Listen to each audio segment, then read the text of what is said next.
Muitas pessoas passam a vida inteira dentro de uma igreja, seguindo as doutrinas, frequentando os cultos e até se envolvendo no ministério. Elas se sentem seguras porque nunca se desviaram, nunca fizeram nada grave. Nunca se rebelaram. Mas será que isso significa que realmente nasceram de novo?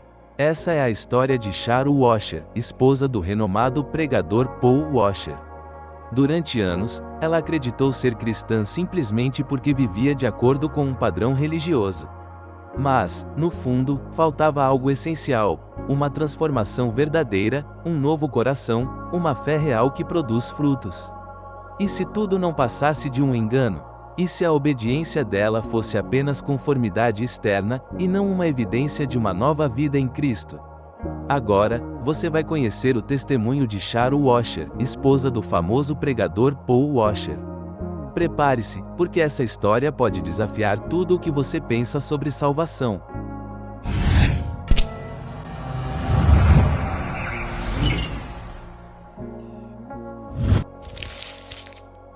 Eu acho que eu só vim aqui começar dizendo o que eu vim aqui dizer a vocês, e isso é que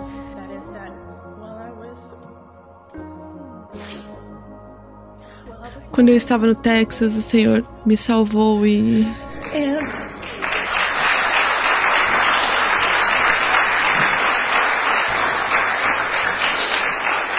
eu quero apenas agradecer e dar a Ele a glória por isso. Eu sei que foi um choque para a maioria e um choque para muitos amigos meus. E eu acho que depois de dizer isso, eu tenho que explicar um pouco sobre o passado antes de continuar. Bem, quando eu tinha 14 anos, eu comecei a frequentar uma escola cristã. E me perguntaram se eu queria ter Jesus em meu coração, e é claro, eu levantei a minha mão, porque naquela escola, se você não levantasse a sua mão, de alguma forma você seria levado lá na frente. Então, de algum modo, eu levantei a minha mão e, é claro, ninguém levanta a sua mão porque quisesse ir para o inferno, pelo menos deliberadamente, e você queria amar a Jesus, queria ser bom e queria fazer coisas boas. E eu cresci num lar moralista, como eu acho a maioria de nós. Meus pais me ensinaram o certo e o errado, então ir àquela escola era elegante, sabe? Era simplesmente vamos ler sobre o Senhor, aprender histórias bíblicas. E eu simplesmente fiz uma oração quando eu tinha 14 anos. Eu ainda não tinha nenhum tipo de arrependimento em meu coração, eu não tinha nenhum pesar em meu coração por causa do pecado, eu não sentia nenhuma dor por aquilo que eu tinha feito. Quer dizer, eu tinha 14 anos, eu não era uma menina ruim, de maneira nenhuma eu tinha feito algo realmente mal. Quer dizer, pelos padrões do mundo, porque você sabe, às vezes as pessoas colocam tamanho nos pecados e cores, quase como piadas, e não havia nada disso. Era assim, claro, eu quero conhecer Jesus simplesmente, por que não? E eu me lembro que eu pensava, ótimo, eu tinha um monte de bons amigos e na maior parte do tempo eu andava com garotos missionários e meus amigos eram cristãos. Então era fácil me vestir como um cristão, parecer como um cristão, e era fácil ir à igreja. Isso era o que a garotada fazia, eu fazia o que os garotos faziam. Era o que todos nós fazíamos. Nós não bebíamos ou fazíamos isso ou aquilo porque ninguém fazia. Então eu acho que, assim por dizer, era muito fácil me ajustar àquele modelo. Eventualmente, sabe, eu acho que eu comparo isso com o acampamento, a síndrome dos acampamento dos jovens, sabe? Todo mundo exagerando nisso. Vamos todos fazer isso. Isso não era necessariamente ruim, mas era apenas fazer coisas, ser gentil, ser uma boa pessoa. E quando eu fiz 16 anos, eu achei que Deus estava me chamando para as missões, para servi-lo. Assim como muitos dos garotos do acampamento, sabe? Você lançava sua vareta e Deus tinha me chamado, e muitos de nós sentiam como se Deus estivesse nos chamando. E, bem, muitos deles não estão mais na igreja e aqui estou eu. Mas você sabe, eu vim conhecer o Senhor com 32 anos. É incrível como foi realmente Deus em tudo isso. Porque eu era ativa na igreja. Eu lia bem, Eu não diria ler a Bíblia, mas na nossa igreja nós realmente não éramos ensinados em como ler a palavra, como estudar a palavra. Então os jovens, de uma forma como nós sempre falávamos entre nós, falavam: "Você está lendo a palavra?" E nós dizíamos: "Sim, sim, como você faz?" "É só pegar a palavra assim, folheá-la, e onde colocar o dedo é onde Deus quer que você leia hoje." Então eu disse: "Ok." E é assim que nós fazíamos. Nós não tínhamos a menor ideia, nós não tínhamos discipulado, ou qualquer coisa assim, tanto quanto o conhecimento do bem da forma que Deus vê, e o conhecimento do errado como Deus vê. Não o que você acha que os seus pais acham errado, mas o que a palavra de Deus diz. Então, eu simplesmente cresci imaginando por mim mesma o que era certo ou errado, ou aprendendo um pouco aqui ou ali, ouvindo as pregações. Não havia um desejo real de ler a palavra. Isso era outra coisa que eu estava faltando na minha vida. E aos 20 anos eu me casei com um missionário e eu tinha paixão por missões, pois eu tinha amor pelas pessoas e eu queria evangelizar. E eu tinha evangelizado algumas pessoas, eu testemunhava, e eu acho que a única explicação para isso é que se Deus pode falar através de uma mula, Ele pode falar através de qualquer um. E alguns amigos verdadeiros a quem eu disse isso, o que estava acontecendo, diziam a mim: "Bem, não é que você não seja salva, é apenas, você sabe, às vezes nosso amor por Deus pode esfriar, mas não é o caso, porque quer dizer, olhe pra você tem sido uma missionária por 12 anos. E eu pensei por um momento e disse: "Peraí, eu vivo aqui, eu sei o que está acontecendo aqui. Não se trata do que eu fiz, porque senão você está dizendo que tudo isso são obras e eu estou comprando minha entrada no céu ou algo assim? Ou será que você está dizendo que muitas pessoas que fizeram boas coisas chegaram ao céu dessa forma? Não é isso. Eu sei que eu tenho estado vazia há muitos anos. E é quase como se eu estivesse sendo certinha. Eu vou e faço isso, vou e faço aquilo, mas não existe zelo, nada é feito de coração, não existe o desejo de ler a palavra. É quase como se, atenção, faça isso, atenção, faça aquilo. É isso que as pessoas boas fazem e de repente foi como se Deus estivesse me confrontando em relação aos anos passados, pelo fato de que eu estava acomodada, porque pessoas podem fazer tantas coisas. E ainda, de repente, elas estão no final da linha, mas não é natural, como é natural para um cristão amar alguém, ou desejar testemunhar para alguém, ou simplesmente ter sede da palavra. Mesmo que você se levante e pense: se eu não ler a palavra esse dia vai ser uma porcaria. Ou de repente você sente um vazio no seu coração como eu agora. Por exemplo, era como se, bem, eu não fiz aquilo, eu preciso fazer, não era eu quero, eu desejo fazer. Ou até orando, sabe? Antes era, eu vou orar pela salvação do meu pai, eu tenho que orar pelos meus avós. Era esse tipo de fiscalização de uma lista de coisas a fazer. Não havia um desejo, não existia uma inclinação do espírito em mim. Era simplesmente a minha lista de obrigações. Outra coisa que eu percebia era que não havia poder na minha vida para vencer o pecado. Eu via coisas erradas no meu coração e via coisas erradas na minha vida e apenas pensava: cara, eu tenho que dar um jeito e fazer isso. Eu preciso apertar o cinto e fazer isso ou parar de fazer isso. E eu simplesmente me cobrava o tempo todo. Eu não consigo vencer isso na minha vida. Por que eu estou tendo tanta dificuldade com isso? E eu via nos outros cristãos que eu conhecia e pensava: eles têm problemas, mas é quase como se eles os superassem. Por que é que eu estou emperrada com essa coisa ou com aquela coisa? Por que é tão difícil para mim perdoar? Por que é tão difícil para mim parar de fazer isso ou não fazer isso? Ou seja o que for, por que é tão difícil? E eu não estou pintando um quadro de um cristão que está andando nas nuvens ou não tem problemas, mas que tem poder para vencer. E eu não conseguia ver isso na minha vida. Eram somente lutas e lutas, e eu sentia que estava piorando, que eu estava apenas lutando para parecer piedosa. E eu pensava: um cristão não tem que lutar para isso. Quer dizer, pelo menos eu sabia o suficiente proveniente das pregações de vários anos, sabe? No mínimo, ouvindo o meu marido e ouvindo outros pregadores. E outra coisa incrível era que quando alguém estava pregando, a minha mente estava pensando na lista do supermercado.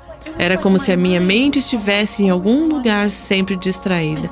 E se eu visse alguma coisa aplicável à minha vida, eu simplesmente pensava: bem, é só aquele blá blá blá blá, você sabe, desculpas após desculpas. Ou mesmo o fato de que eu pensava: aquela pessoa pode fazer aquilo porque ela é emotiva. Eu não sou o tipo de pessoa emotiva. Você sabe, elas choram, vão até o altar. Bem, é que eu simplesmente não sou assim. Sempre existia uma desculpa para o meu jeito. Era sempre, bem, fulana está ministrando. É porque ela quer ser agradável e se exibir. Não era nada a meu respeito. Ou era sempre uma desculpa para o que estava acontecendo no meu coração, para me fazer sentir melhor, mas nem mesmo isso estava mais funcionando. Não era sobre mais ninguém. Não era sobre o que fulano e fulana estavam fazendo ou deixando de fazer. Era o meu próprio coração e eu me lembro de estar ouvindo Paul aqui mesmo no Texas, quando ele estava pregando, ele vinha pregando sobre como você saber se é um cristão. Toda vez que ele pregava sobre isso, eu me contorcia toda na cadeira e era como se eu dissesse: como vou passar por esse teste e me sair bem no final? Porque toda vez isso simplesmente me intimidava, como se eu não estou passando nisso, e se eu estou passando de raspão. E de repente eu pensei: peraí, ou você passa nesse teste de 1 João ou você não passa. Você não passa de raspão como você tivesse tirado um D. Ou você passa porque existe alguém na sua vida que levou você através disso. Não é aquele, você sabe, será que eu estou bem? Não é isso. Não é que eu não ame alguém, é apenas que, bem, nós não nos damos bem. Não é ódio, é isso. Ou não é que eu ame o mundo, é apenas que, todo mundo gosta de fazer compras. Era simplesmente pequenas coisas para as quais eu sempre tinha uma desculpa. Eu nunca encarava meu pecado e Deus, eu podia ver que Deus estava dizendo muitas vezes para mim: fique sozinha e pense a respeito disso. Você precisa pensar nisso. E eu reagia: não, eu não sei, TPM, deve ser isso. Eu apenas estou no dia mal, não é que eu não seja uma cristã. Eu tinha que fugir disso e de repente foi como se eu estou protelando algo que pode significar a eternidade para mim. Eu não posso continuar fazendo isso. Quando nós estávamos em San Antônio, Paul teve que pregar lá. E ele pregou novamente sobre isso e, eu fiquei totalmente contorcida na minha cadeira, pensando: não, eu não posso, eu não sou uma cristã. E finalmente eu tive que admitir para mim mesma: eu não sou uma cristã. Eu não posso lutar tanto e simplesmente não ter literalmente nenhuma vida, nenhum desejo de fazer isso. Eu simplesmente me fiz uma cristã. Quer dizer, mesmo no Peru, quando eu era uma missionária, eu acho que nos estágios iniciais da obra missionária, tudo é bonito, tudo é agradável e você lida com as pessoas e tudo vai ficar bem, mas quando as coisas começam a ficar cansativas, aí você realmente vê se você está lá por causa de Deus ou porque você está fazendo a coisa certa. E eu vim pra cá e, cara, que luta eu enfrentei quando eu vim pra cá. Eu não queria ficar aqui, eu não queria ficar nos Estados Unidos, eu queria voltar para o Peru e eu pensava: bem, eu só não estou ministrando por causa disso ou daquilo e desculpas. E eventualmente era como se Deus dissesse: não, o problema não é o lugar, não é uma pessoa, não é nada disso, não é nada a não ser você. É sobre seu coração, sobre o fato de seu coração estar vazio. E quando nós chegamos a San Antônio, foi uma visão muito dura, como eu estava dizendo. Nós estávamos sentados do lado de fora, numa tenda, porque a igreja era muito pequena e estava calor. E havia uma prostituta subindo e descendo a rua.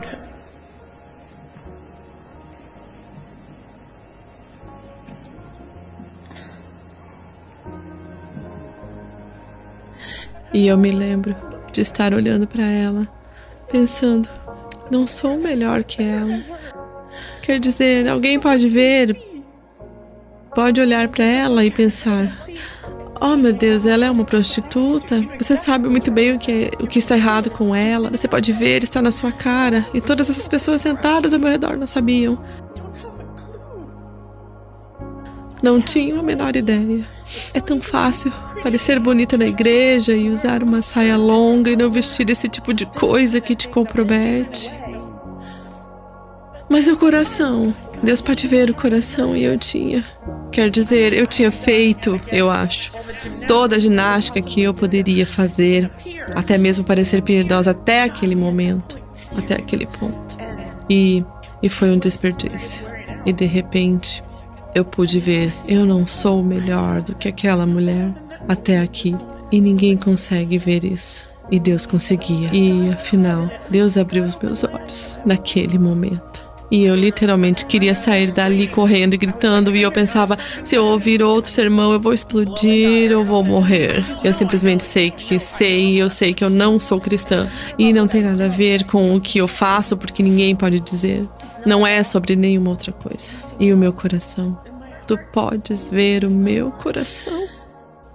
E foi uma coisa tão impressionante e foi algo libertador, porque a princípio eu pensei, ok, se eu admitir que eu não sou cristã, cara, que testemunho. A esposa do pregador não era uma cristã durante 12 anos ou mais, ou não sei o quanto mais. Isso é deplorável. E ali estava eu lutando com isso e eu pensei, quer saber? Eu não me importo. Alguém vai ficar com raiva de mim porque eu não estou querendo ir para o inferno deliberadamente? Ok. Realmente isso era uma coisa, uma outra forma de Deus me mostrar que eu realmente não era uma cristã. E eu estava me tornando extremamente crítica. E até mesmo no meu próprio coração, eu estava ficando tão endurecida. E a princípio, você sabe, isso é tão radical. Eu costumava pensar, bem, é por causa disso, é por causa daquilo. Você não tem ideia, eu acho, como o seu próprio coração pode enganar você. Quando você quer ter paz, você vai tentar dizer a você mesmo qualquer coisa que você possa, mas quando não há paz, não há paz. E se você pertence ao Senhor, há paz. Quer dizer, pode haver lutas e pode haver provas e pode haver coisas, mas existe paz num determinado ponto.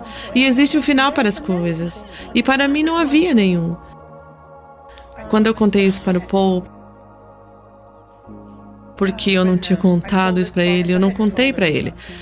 Eu vinha lutando com isso há cerca de 3 anos. Nós estávamos voltando de carro de uma pequena coisa que nós fomos fazer com o Ian.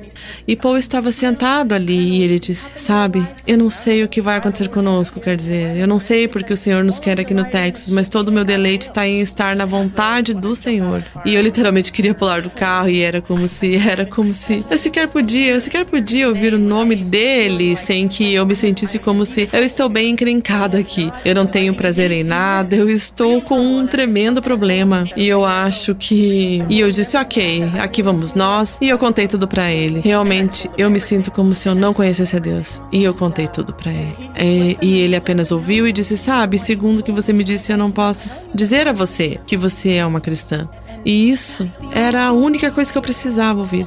Era como se alguém já tivesse me falado aquilo em algum momento. Eu acho que se eu tivesse compartilhado isso com alguém só para ouvir o que era o suficiente, como se fosse... Obrigado, eu precisava ouvir isso. Eu precisava que alguém mais dissesse, sim, com base no que você está me dizendo, eu não posso dizer que você é uma cristã, porque, bem, pelo que você está me dizendo, é muito, você sabe, evidente o que está no seu coração. E nós fomos para casa naquela noite. E eu sentei e li o livro de 1 João e comecei a avançar versículo por versículo. E eu simplesmente vi uma coisa. O livro de 1 João é tão maravilhoso porque ele não é como... Sabe aquelas revistas doidas que você pega que te perguntam? Você é uma pessoa amigável? Você conhece? Se você faz entre 1 a 10 pontos, então você precisa trabalhar as suas habilidades com as pessoas. Se você faz entre 10 e 20 pontos, bem, algo assim, então você é o maior. Você é a pessoa mais amigável do mundo. Não é uma questão de fazer pontos, sabe? A questão é que se você fracassa em um desses testes, isso influencia o resto da sua vida. Se você está amando o mundo, isso vai influenciar outras áreas da sua vida. Se você está odiando alguém, isso vai influenciar outras áreas da sua vida. Se você reconhece a Deus com a sua boca e o nega com o restante do seu ser, então tudo isso vai transbordar e vai ficar evidente que você não é um cristão. E foi tão surpreendente. Depois disso, eu simplesmente confessei dizendo, Deus, eu nunca soube que eu era uma pecadora até agora. Quer dizer, eu disse isso, você sabe. Você é um pecador, eu sou uma pecadora, todo mundo é pecador, mas você sabe, eu nunca fui tão específica em toda a minha vida. E eu nunca vi isso dessa forma, tem sido sempre de uma forma genérica, tipo, todos nós somos maus, mas quando isso mostra coisas específicas da sua vida, e quando é Deus quem faz isso, é uma história completamente diferente. E eu simplesmente orei naquela noite dizendo, Deus, eu realmente estou no fim de minha linha e eu realmente não sei como ser melhor, porque eu não consigo ser melhor. Eu não sei como fazer nada disso e eu não consigo. Eu não tenho o poder, eu não tenho o desejo de fazer isso. Essa foi a parte mais difícil, dizer, Deus, eu não tenho nenhum desejo. E mesmo que eu vá em frente e faça e alguém me veja e diga, o que ela fez realmente foi muito bonito e Deus, eu não tenho desejo em mim, não existe nada. É como se eu estivesse morta. E naquela noite, Eu chorei perante o Senhor e disse: Deus me salva. Eu nunca me vi uma pecadora como estou me vendo agora. Foi como se, sim, eu quero ir para o céu. Mas nunca se tratou disso. Era tudo sobre Deus. E é incrível como Ele permitiu durante 12 anos que eu fosse parte do ministério e tudo mais. E de repente abrisse os meus olhos e me mostrasse quem eu era realmente. E eu apenas o louvo e agradeço a Ele por isso. E apenas queria compartilhar isso com todos vocês. Espero que esta mensagem tenha abençoado a sua vida e trazido inspiração ao seu coração. Se você gostou, não esqueça de deixar seu like, se inscrever no canal Atos em Life e ativar o sininho para receber todas as notificações. Muito obrigado por assistir. Que Deus abençoe grandemente você e sua família. Até o próximo vídeo.